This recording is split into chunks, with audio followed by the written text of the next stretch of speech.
अमरावतीत जिल्हा सामान्य रुग्णालयात कार्यरत असलेल्या एका परिचारिकेवर झालेल्या विनयभंग प्रकरणाने मोठा वाद निर्माण झालाय। 7 मे रोजी संबंधित परिचारिकेने सिटी कोतवाली पोलीस ठाण्यात तक्रार दाखल केली होती। मात्र 14 मे पर्यंत या प्रकरणात कोणतीही ठोस कारवाई न झाल्याचा आरोप होत आहे। प्रशासनाच्या या कथित निष्क्रियतेमुळे महाराष्ट्र राज्य परिचारिका संघटना आक्रमक झाली आहे। दोषींवर तातडीने कठोर कारवाई करण्याची मागणी करत संघटनेने 16 मे पासून बेमुदत कामबंद आंदोलन सुरू केले आहेत। या आंदोलनामुळे जिल्हा सामान्य रुग्णालयातील आरोग्य सेवा मोठ्या प्रमाणात विस्कळीत होण्याची शक्यता निर्माण झाली आहे। 6 तारखेच्या नाईटमध्ये ज्या स्टाफ नर्स होत्या त्यांच्यावर विनयभंगाची केस झाली असं त्यांनी पोलीस स्टेशनला कन्फर्म केलेला रिपोर्ट दिलेला आहे। 6 तारखेपासून तर आजपर्यंत सुद्धा आरोपी पकडण्यात आलेला नाही आहे। त्यामुळे आम्ही इतके दिवस वाट बघूनही एक महिला कर्मचारी जेव्हा ड्युटीवर कर्तव्य बजावत असते त्यावेळी त्या स्टाफची सिक्युरिटीची जिम्मेदारी ही प्रशासनाची आहे, हॉस्पिटल प्रशासनाची आहे। त्यामुळे तो पकडला गेलेला नाही। त्यामुळे आम्ही कामबंद आंदोलन आजपासून करत आहोत। याची आम्ही पूर्ण प्रशासनाला लेखी निवेदन दिलेलं आहे। आम्हालाही गोरगरीब लोकांची सेवा करायची आहे, आम्हाला कुठलंच विस्कळीत करायचं नाही आहे। पण आम्ही जेव्हा काम करतो तेव्हा आम्ही आमची फॅमिली घरी सोडून इथे येतो आणि आम्हाला जर सिक्युरिटी नसेल तर आम्ही पुढे कसं काम करायचं। इव्हिनिंग नाईटला इरविनची परिस्थिती अशी आहे की इथे 40 पेशंट असतात, एकटी स्टाफ असते। जो आमचा रेशो आहे पेशंट आणि स्टाफचा त्यानुसार तिथे काहीच नाहीये। पण जे अटेंडंट आहे, कर्मचारी आहे, प्रत्येक शिफ्टला वेळेवर अवेलेबल झाले पाहिजे। त्याच्यानंतर इथे सिक्युरिटी गार्ड प्रत्येक वॉर्डच्या समोर असला पाहिजे, जेणेकरून त्या वॉर्डमध्ये त्या स्टाफला पण सिक्युरिटी, पेशंटला पण सिक्युरिटी आणि रिलेटिव्हला पण सिक्युरिटी। त्याच्यामुळे आम्ही आज जे CS सरांसोबत बोलणं झालेलं आहे ते सिक्युरिटी विषयी प्लस पेट्रोलिंग विषयी आमचं बोलणं झालेलं आहे की जे कोणी असेल त्याच्यामुळे कुणालाच मनस्ताप होऊ नये आणि आम्हालाही आमची सिक्युरिटीची भावना असावी तरच आम्ही तिथे काम करण्यास सक्षम राहू।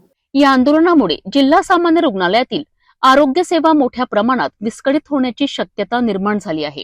रुग्णसेवेवर परिणाम झाल्यास त्याची संपूर्ण जबाबदारी प्रशासनाची राहील असा स्पष्ट इशाराही संघटनेने दिला आहे।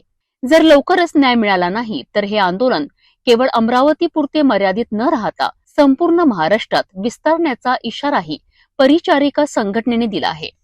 यामध्ये जे विनयभंग झाल्याची तक्रार झालेली आहे पोलीस स्टेशनला गेलेली आहे आणि पोलिसांनी पण प्रतिसाद दिलेला आहे। त्याच्यावरती गुन्हे दाखल झालेले आहे आणि आरोपीला कोटनाके साहेबांनी आताच PI जे आहेत सिटी कोतवाली त्यांनी आपल्याला आश्वासन दिलेलं आहे आणि ते प्रयत्नातच आहे की तात्काळ आम्ही त्यांना अटक करू आणि आरोपीला आत टाकू।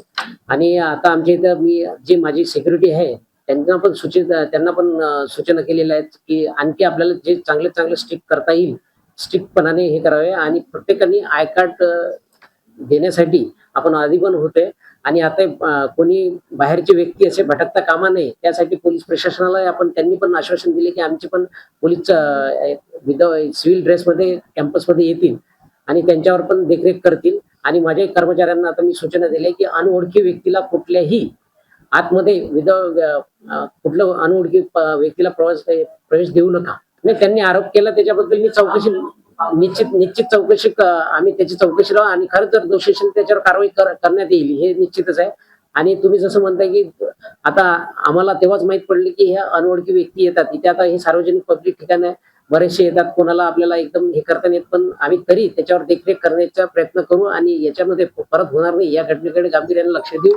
आणि तसेच डीन साहेबांशी आपण बोलू, त्यांच्याकडनं जी सिक्युरिटी आम्हाला मिळेल तर अपेक्षा त्यांनी म्हटले की आम्ही देऊ म्हणून आता बघूया त्यांची जर आली तर आपल्याला आणखीनच व्यवस्थितपणा करता येईल। दिनांक 6/5/2026 रोजी इरविन हॉस्पिटल येथे एक नाईट ड्युटी मधील जे काही नर्सेस आहेत त्यांच्यासोबत एक अनुचित प्रकार घडलेला होता। त्या संबंधाने पोलीस स्टेशन सिटी कोतवाली येथे गुन्हा दाखल झालेला आहे आणि तो आरोपी आम्ही शोध घेत आहोत आणि तो बाहेर राज्यात दुसरीकडे मोबाईल बंद करून पळालेला आहे।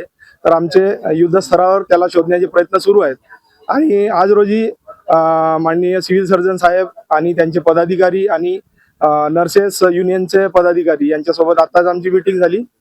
त्यामध्ये आम्ही इरविन हॉस्पिटलमध्ये जे येथील नर्सेस स्टाफ किंवा नाईट ड्युटी मधील स्टाफ आहे त्यांना त्यांच्या सिक्युरिटी संबंधाने विषय चर्चेला गेलेला आहे। त्यामध्ये पोलिसांकडून सिक्युरिटी आणि इरविन हॉस्पिटल प्रशासन उपाययोजना संबंधाने चर्चा झाली आणि त्याच्यात आम्ही ज्या उपाययोजना करायच्या आहेत त्या उपाययोजना करणार आहोत आणि ज्या काही घटना झाली त्या आरोपीला आम्ही काही दिवसातच अटक करणार आहोत. नाही, अशा घटना होऊच नये यासाठी आम्ही प्रयत्नशील आहोत आणि जे घटना झाली त्याच्यावर आम्ही गुन्हा दाखल करून त्याच्या विरुद्ध कठोर कारवाई करणार आहोत.